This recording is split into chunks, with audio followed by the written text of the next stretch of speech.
这是怎么办？先拍照，主席跟8位委员，我们中间先拍。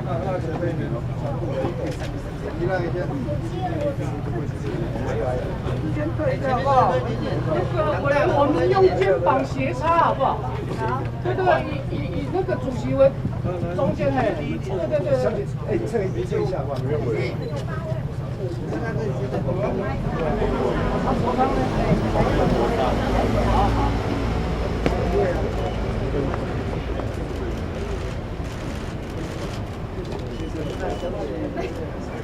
郭汤委员呢？少一个，少一个啊！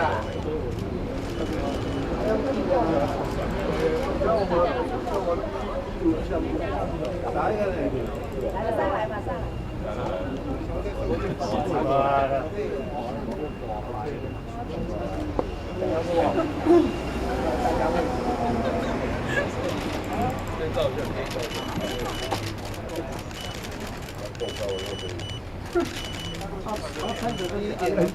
那边的文字可以旁边一点吗？那个那2位可以对。拍谁啊？拍谁手机？文字不要在这边做。好，右边，看右边。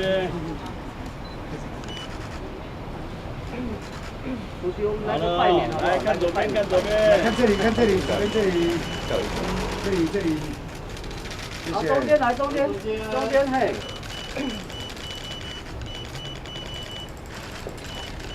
后来。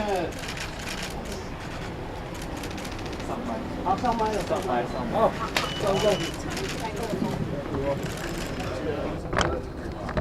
大家都很想问的题目，来上工。可以先问一下，刚刚有跟委员讨论出立法院跟院长要怎么做吗？关于这个立法院院长、副院长的选举我想大家都很关心的那我们经过一个讨论以后，既然台湾民众党已经提出4项国会改革的要求嘛，从那个人事同意权嘛，听证调查权还有这个立委的立回避问题，还有这个相关经费公开透明使用。那么我们还是主张公开透明的这种政治价值嘛，所以我们决定是这样。我们希望不管是国民党、民进党所谓的院长的候选人院长、副院长候选人，就直接到我们党团来不要说是政见发表会了，最起码是一个沟通或者是座谈会。那愿意来的我们就接待他们嘛当然我们还是闭门会议的如果事后有记者会，那另外，我们绝对不会搞像那个军乐这样媒体在那里现场直播。所以结论是这样，我们邀请2党的候选人到我们的党团来，正式跟我们的这8位的立委来说明他的想法。我们还是坚持说，国会这4项改革应该要执行。那我也知道，这4项改革不见得是立法院院长的职权，但是最起码你要表示你的态度。好，就这样。所以现在的意思是说，是跟你还有8位吗？还是就只有8位？8位就可以了，不用凡事都要用到我。那有没有就是说，希望他们可以在几号选？因为如果是30号隔天的话，就要投票。那我就说，当然最好是下礼拜1越早越好，至少大家有时间去思考嘛。我倒觉得这样的这也建立一个制度，你知道即使是竞选，它也是公开透明的它公开透明的竞选过程，我们也是经过民主程序的投票来决定。这样比较好啦，不然每个都私底下要来见面，要干什么？压力太大了。所以是有，就是国民党那边都有，就是跟你们说想要私下拜访。很多啊，这种我跟大家讲个笑话，你知道什么叫关键少数吗？就是每天接到很多你不想接到的电话，叫关键少数了。好，下一题。那之后党团是在投票的话会团进团出吗？会，投票会团进团出。会用适当的方法让大家都知道他投了谁。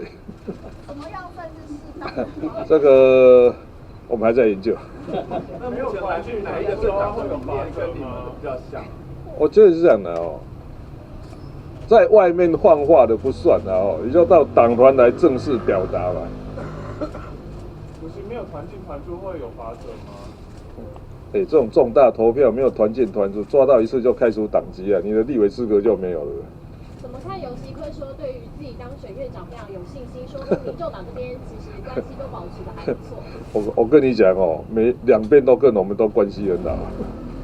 以前韩国瑜说私下想去找他见面，那现在和他见面吗？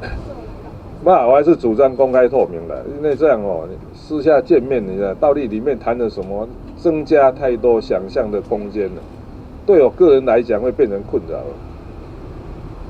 想再问一下哦，就是问一下有关党内的最近有一些纷争，因为蔡壁如昨天说他没有接收到就是党内委员的邀请，那说除了他之外，连这个柚子还有陈婉慧他们也都没有被邀，这是不是党内现在是人事？这是这样的哦，第一点哦，一场吃饭你知道哦，有时候主办单位漏通知了谁，或是他有通知，但对方没有接到，其实都有了。这就又是另外一个笑话，你知道？听说昨天那个 Google 的热门搜寻是民众党尾牙，那奇怪，这个，我们选举我们是输的一方，你知道？就结果每天那个政论节目，我看也没有停止骂我啊，奇怪，啊每天在讨论柯文哲跟民众党，不是选举结束了，我的意思是说的哈，不要拿那个一点小事情哦，然后就这样无限扩大，我非常反对这种，这个各位媒体朋友，这种媒体乱象还是要解决。所以现在有就是比如说像蔡壁如的部分到底是怎么样？那你有跟朱安，所以你们是有通知他吗？还是会另外再？不是啊，我跟你讲，通知哦是一定要寄请贴来呢，还是发个烂给你就可以哦？我倒觉得这样的，这种小事哈，就算第一的。当然是有通知的，也许比较慢。那也不一定要什么正式请贴来才叫通知嘛。其实这都是小事啊，我讲一顿饭有吃没事也不是那么严重，但是不用在媒体上搞这么大，我是觉得这样不好的。那会不会担心就是说这样好像就是党内有一些人事的斗争，因为现在外界都这样子来看。我从来不认为这个是什么党内人事斗争，没那么严重的。我还是重申哦，那种100%的只有北韩，所以党内里面哦有这种吵吵闹闹，我是觉得很正常啊。这本来夫妻都会吵架的，只是说哦这种小事你知道，透过媒体的无限放大，你知道，这才是今天我们的乱象啊。总会是民众党尾牙变成昨天Google的热门搜寻了，太奇怪了。主席他昨天说中评会有通过，就是说就是党籍的立委不分区立委不能有双重党。这个我还没接到，那个是不是那黄珊珊你要先说明？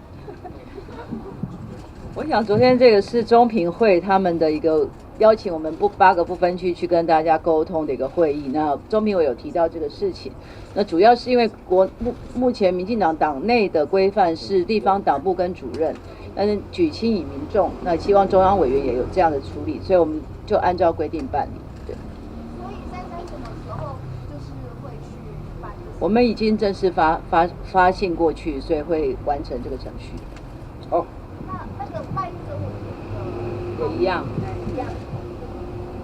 好，下课了。还有，我想要问一下那个国昌委员，是不是说就是家的那个文件要拆，然后拆完之后需要那个就是感谢民进党的这个？我做事的原则就是我说要做就一定会做。选前，民主进步党利用他们的侧翼跟绿媒，甚至连中央社都配合操作。这件事情让我非常的遗憾，一个法治国家不应该沦落成这个样子。我再公开请教一次赖清德总统，这就是你的法治原则吗？我再请教一次赖清德总统当选人，这就是你的法治原则吗？我说要做，我就会做得干干净净，而且我拆完以后，我就留一个空地，我上面会立一个碑。感谢民进党得政，这个是我会做的事情。谢谢。我也想请教一下，等一下，我先补充啊，我家的违建也拆了，农地的水泥块也打掉了，哦，黄国昌也拆了，现在轮到赖清德，你家要不要拆？哎，奇怪，我们的违建都拆掉，只有你家违建不用拆，我再补一枪了，是不是？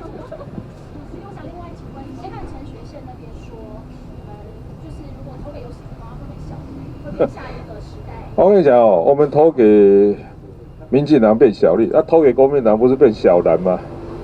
所以我觉得这样的哦，我们反正这个社会有各种情绪勒索的，但是我说我们这样嘛，我们也是经过一个讨论说，与其这样，不如公开透明了，就大家公开透明，我们到时候党内如果有决议，民主程序决议，但是我们会团进团出，好，就这样。国昌委员，我们想再问一个问题，就是说，现在说，来一个。我们想问一个问题，就是说，昨天就是现在说要党团去跟就是你们报告，但是国昌委员昨天在直播的时候有提到说他不会投蔡其昌。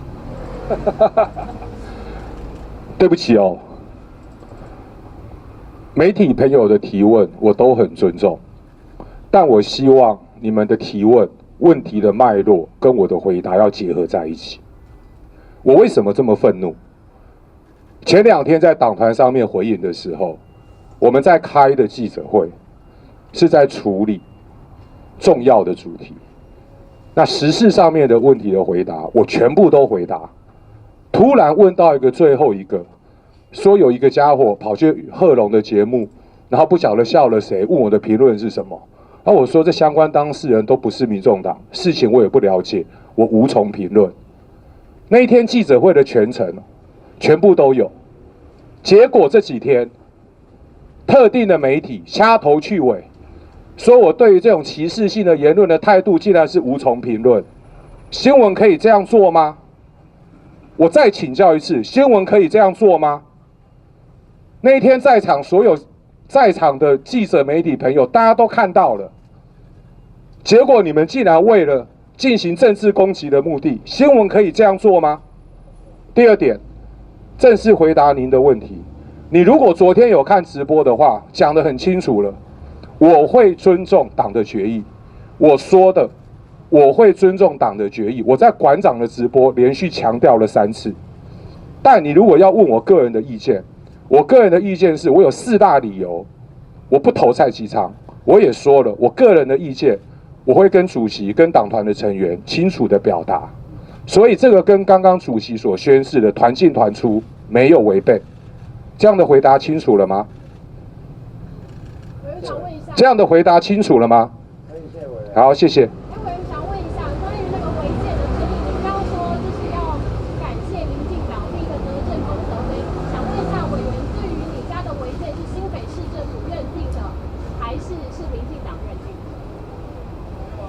没有啦，违建的议题相关的我已经说到这个地方了。那你要问这个问题，我只有一个问题啊：赖皮寮什么时候要拆？赖皮寮什么时候要拆？请民主进步党，你们用相同的标准要求自己就好了。特别是赖清德总统当选人。不好意思，委员，你说的那个违建的问题这那10多万，那10多万，对，那10多万。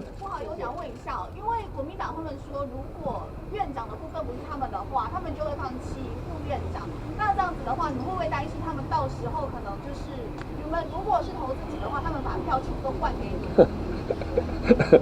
你？这个不回答假设性的题目，还是这样的。我觉得刚才已经讲了，诉诸公开透明民主程序嘛，总是要建立一个制度。所以这样的我们也没有打算。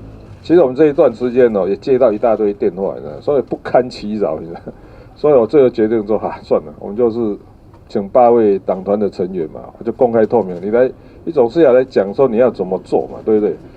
我相信听完，那每个人按照他的良知良能，大家投票，然后按照投票结果团进团出，这样就好了。好，就这样，谢谢大家。好。